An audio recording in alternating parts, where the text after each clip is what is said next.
culture is about relationships. That's essentially the key to culture, is the fabric of that relational field, which is a human experience. It's not about an individual set of competencies, it's about what we create together.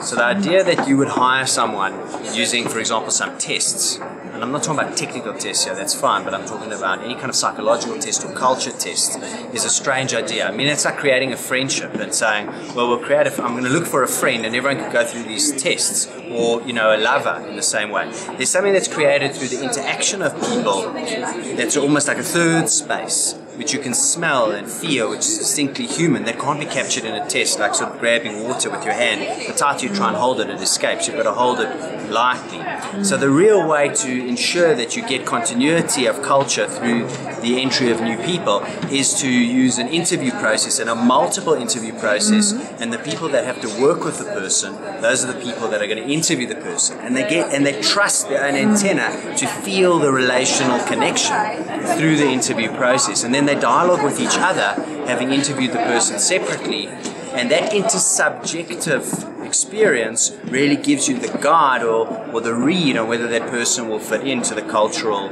system, and then that allows for continuity. So, you know, conventionally, two mistakes. One is only the manager interview, so only senior people interview.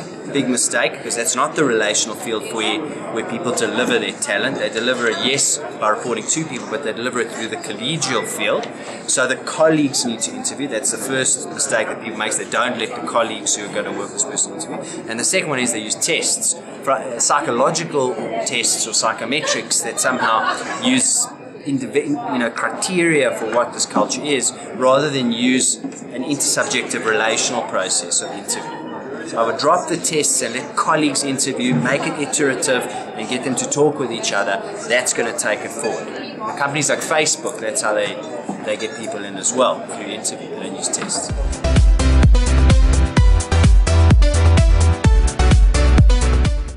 So, you know, all forms of company focus on the human environment, so what human beings need. So that's wellness, that's learning, and that's kind of the context or the ergonomics of the building, in terms of, is it light? Does it have a comfortable place to work? Is it fun? You know, all those things a company needs to focus on, because when you put them together, you create the context. And the context that I'm working in drives how I perform.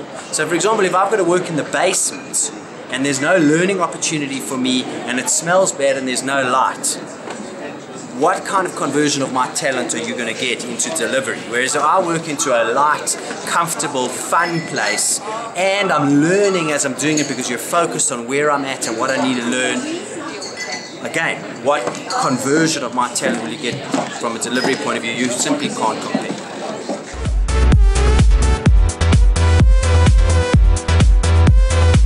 Organizational psychology, individual psychology, cultural theory, I mean, these are all, if you like, it's the research base from which we make decisions about people. And in the workplace, people really are interacting with each other, and that relationship, as we've said, is the key to the delivery you're looking for.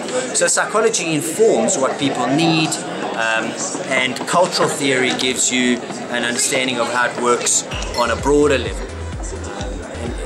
Right down to making decisions around finance, for example. There's a new field called behavioral finance that's coming out now, where, how to make investment decisions really through a psychological lens, not just through graphs about, which investment vehicles are going to do better based on some statistical, back analysis.